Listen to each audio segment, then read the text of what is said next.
أنت نور الله فجرا جئت بعد العسر يسرا. السلام علیکم. جیسا کہ آپ کو پتہ ہے کہ یہ ہماری عمرہ سیریز چل رہی ہے اور کل ہم مکہ سے مدینہ پہنچے ہیں اور آج جو ہے مدینہ ہم نے مسجد نبوی پہ حاضری دی، حضور کے روضے پہ حاضری دی، کچھ دعائیں مانگی، کچھ نوافل ادا کیے، وہاں پہ کچھ لوگوں سے ملاقات کی. آج ہمیں تھوڑا سا ہم وہاں سے فارغ ہو کے صبح جلدی اور پھر ہم نے کہا چلیں پیچھے کچھ گلیوں میں دیکھتے ہیں، کیونکہ ایک ہمیں پیچھے ہی پتہ چلا کہ ایک مسجد ہے، مسجد الغمامہ کے نام سے ہے، جو کہ تقریباً مسجد نبوی سے 500 میٹر کے فاصلے پہ واقع ہے.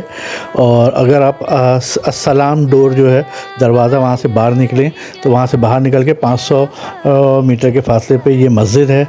یہ مسجد کی جو ہے خاصیت یہ ہے کہ یہاں پہ حضور صلی اللہ علیہ وسلم نے جو ہے بارش کے لیے دعا کی تھی، یہاں پہ بارش کے لیے دعا کی تھی اور نماز پڑھائی تھی باقاعدہ اس جگہ پہ.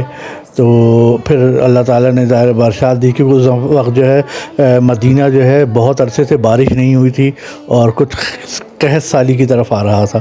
تو اس کی وجہ سے لوگوں نے آ کے جو ہے کہا حضور صلی اللہ علیہ وسلم سے کہ ہمیں جو ہے نماز یا ہمیں کوئی دعا کی جائے. تو انہوں نے یہاں پہ جو ہے نماز ادا کی، جس کو صلاۃ الاستسقاء بھی کہا جاتا ہے. تو وہ ادا کی انہوں نے وہاں پہ. اس کے بعد پھر جو ہے یہاں پہ جو ہے مسجد حضرت عمر علیہ السلام جو ہیں انہوں نے اس جگہ پہ ایک بعد میں جو ہے 86 ہجری میں تقریباً وہاں پہ ایک مسجد چھوٹی سی تعمیر کی. پھر مختلف مراحل میں ہوتی ہوئی یہ مسجد جو ہے تعمیر ہوتی گئی، لوگ اس کو آ کے رینوویٹ کرتے گئے مختلف دوروں میں، مختلف بادشاہ جو وہاں گزرے وہاں ان سب نے. اس کے علاوہ جو ہے سلطان عبدالحمید، اس سے پہلے سلطان عبدالمجید، ان سب نے بھی وہاں کی جو ہے اس کے تنظیم و آرائش کی. اس کے بعد سعودی حکومت نے اس کی تنظیم و آرائش کی. تو بہت خوبصورت مسجد ہے. ہم وہاں پہ گئے، دیکھا. اس کے بعد پھر ہمیں پتہ چلا کہ پیچھے قریب میں ہی ایک جو ہے وہ ہے ایگزیبیشن، قرآن کی ایگزیبیشن لگتی ہے جہاں مختلف دور کے قرآن شریف رکھے ہیں. تو اب ہم وہاں چلتے ہیں.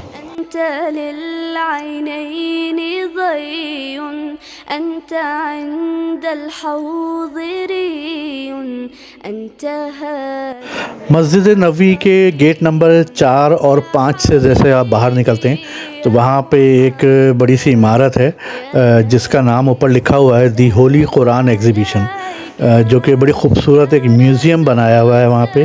اور یہ تقریباً 1500 اسکوائر میٹر پہ بنی ہوئی عمارت ہے، بہت ہی خوبصورت اسٹائل سے بنائی ہوئی ہے. اور یہ سعودی منسٹری اسلامک افیئر جو ہے انہوں نے بنائی ہے یہ کمپنی ان کی، اور بڑی خوبصورت عمارت ہے. آپ وہاں پہ اندر جائیں تو اس کا جو ہے ٹکٹ فری ہے، لیکن وہاں آپ اندر جا کے دیکھیں گے کہ وہاں مسجد جو ہے مختلف دور جو گزرے ہیں وہاں کے خوبصورت آپ کو جو ہے قرآن شریف ملیں گے، اور مختلف دوروں کے جو ہے آپ کو خطوط جو لکھے جاتے تھے وہ سب ملیں گے. خاص طور پہ مختلف اسٹائل سے جو خط و خطابت کی جاتی ہے، قرآن شریف لکھا جاتا ہے، وہ آپ کو وہاں نظر آئے گا. اور اس کے علاوہ اس کی جو ہے انہوں نے وہاں پہ کچھ جو ہے ٹیکنالوجی استعمال کی ہے، اور جس کے لیے آپ جو ہے ایک پروجیکٹرز وغیرہ پہ ویڈیو بھی چلا کے وہ قرآن مجید کی تلاوت کر رہے ہیں، اس کو سمجھا رہے ہیں، اس کی چیزیں بتا رہے ہیں. خاص طور پہ ہاتھ سے لکھے ہوئے قرآن اس زمانے کے جو ہوتے تھے وہ بھی وہاں موجود ہیں. بلکہ ایک قرآن پہ جو میں نے وہاں پہ دیکھا کہ حضرت ابو بکر کے ہاتھ سے لکھا ہوا تھا، تو وہ بھی ہوتا ہے. آپ وہاں گائیڈ بھی لے سکتے ہیں، گائیڈ سے بھی جا کے وہ آپ کو اور ڈیٹیل بتائے گا. لیکن وہاں پہ آپ جب دیکھیں گے جا کے کہ جتنے بھی قرآن کے نسخے تھے، نسخوں میں اس میں جو ہے خوبصورت طریقے سے کتابیں رکھی ہوئی تھیں، وہاں سجی ہوئی تھیں، اور بہت ہی پرانی خاص طور پہ جو ہے. اور اس کے علاوہ خانہ کعبہ کا غلاف تقریباً 100-150 سال پرانا جو خانہ کعبہ کا غلاف ہے وہ تک وہاں پہ آپ کو ملے گا اس کی اور اپنی حالت میں. اور اس کے علاوہ جو ہے قرآن شریف کے آپ کو خوبصورت لکھے ہوئے ایون گولڈ کے قرآن شریف جس پہ لکھا جاتا تھا اس زمانے میں، وہ آپ کو وہاں ملیں گے. بڑی دلکش اور نمائش کے ساتھ لوگوں کو قرآن قرآن سے متعارف کرانے کے لیے کچھ ڈیزائنز بنائے گئے تھے. وہ ڈیزائن وہاں پہ تھے جو کہ اللہ تعالیٰ کی کتاب کے لیے گہرے عکاسی کرتے ہیں. نمائش میں اصلی اور نقلی قرآن دونوں موجود ہیں, یعنی اصلی بھی ہیں نقلی بھی ہیں. اس میں قرآن سیکھنے اور اس کی تعظیم کی اہمیت پر زور دیا گیا ہے. وہاں جتنے بھی وزٹرز آتے ہیں ان کی حوصلہ افزائی کی جاتی ہے, اور وہ کوشش کرتے ہیں ایک ٹور گائیڈ کی خدمات بھی حاصل کر لیں تاکہ اور ان کو تفصیل سے چیزیں پتہ کی جائیں ان کے. تو بڑا پیارا لگا, بہت خوبصورت تھا. وہاں چیزیں آپ کو جا کے سیکھنے کا موقع ملتا ہے. یہ ایک واقعی ایک خوبصورت ٹور تھا میرا, جہاں پہ میں نے یہ قرآن شریف کی مختلف چیزیں دیکھیں, ویڈیوز کی شکل میں بھی, ڈیجیٹل بھی دیکھی, اور اس کے علاوہ جو ہے آپ کو نئے نئے جو تقریباً اس زمانے کے 1300-1400 سال پرانے قرآن شریف جو لکھے جاتے تھے یہ ہاتھ سے, اس وقت کے بھی یہاں پہ کاپیز رکھی ہوئی ہیں. مختلف جتنے بھی ادوار گزرے ہیں ان سب کے مختلف دوروں کے جو ہے قرآن شریف آپ کو نظر آئیں گے. بہت ہی پیارے, خوبصورت اور اوریجنل حالت میں بھی ہیں. کچھ انہوں نے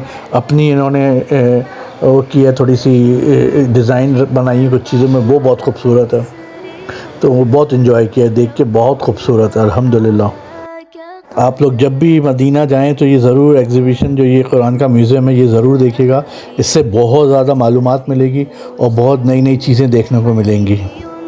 أنت للعينين ضي أنت عند الحوض ري أنت هاد وصفي يا حبيبي يا محمد يا نبي سلام عليك يا رسول سلام. یہاں سے فارغ ہو کے پھر ہم لوگوں نے کھانا وانا کھایا ہم نے جا کے. اس کے بعد پھر ہمارے ایک دوست ہیں وہ آ گئے ہمیں لینے کے لیے. وہ انہوں نے تھوڑا سا گھمایا پھرایا, یہ احد کا پہاڑ دکھایا انہوں نے, جو رات کے وقت تقریباً 1-1:30 بج رہا تھا, کیونکہ وہ لے کے ہمیں کہیں اور جا رہے تھے. یہ احد کا پہاڑ دیکھیں اتنا خوبصورت ہے, اور ظاہر ہے دیکھ کے یہ عجیب سا ہو رہا تھا. اس کے بعد پھر وہ ہمیں لے گئے سیدھا, تھوڑا لمبا راستہ تھا جس کو انہوں نے ہمیں 2 بجے رات میں پہنچایا وادی جن میں. تو ہم ڈر کے مارے برا حال تھا کیونکہ بہت ساری چیزیں سنی ہوئی تھیں. ہم گاڑی میں ہی بیٹھے رہے, ان کا نہیں آئیے اتر کے آئیے. پھر ہم اترے, دیکھا تو وہاں ظاہر ہے تھوڑی بہت ایک تو ڈر خوف ویسی تھا, ویسے باقی سب ٹھیک ٹھاک تھا, لیکن جو ہے ڈر کی وجہ سے ویسی ہر چیز لگ رہی ہوتی ہے. اور رات کا 2-2:30 بج رہا تھا, تو یہ تھا. لیکن بڑا مزہ آیا, بہت انجوائے کیا میں نے. ان لوگوں کا شکریہ کہ وہ مجھے لے کے گئے, اپنے ساتھ گھمایا, چیزیں انہوں نے دکھائی نئی نئی. تو یہ ایک بہت ہی کہتے ہیں نا ایک نہ بھولنے والا سفر تھا, اور اتنا خوبصورت سفر, اتنی چیزیں. سب سے زیادہ خوبصورت تو حضور صلی اللہ علیہ وسلم کا روضہ مبارک جو ظاہر ہے اللہ تعالیٰ نے وہاں دیکھنا نصیب کیا. اللہ پاک ہم سب کو وہاں پہنچائے, ہم سب کو لے کے جائے, ضرور زیارت کرائے. اور میں بھی دعا کرتا ہوں آپ سب لوگوں کی, آپ بھی دعا میں ہمیں یاد رکھیں. انشاءاللہ نیکسٹ وزٹ کل میں ایک نئی ویڈیو میں آپ سے حاضر ہوں گے انشاءاللہ. کچھ زیارتیں بھی کریں گے مدینہ کی انشاءاللہ تعالیٰ. اپنا بہت خیال رکھیے گا. السلام علیکم. أنت نور الله فجرا جئت بعد العسر يسرا ربنا أعلاك قدرا يا إمام الأنبياء أنت في الوجدان حي أنت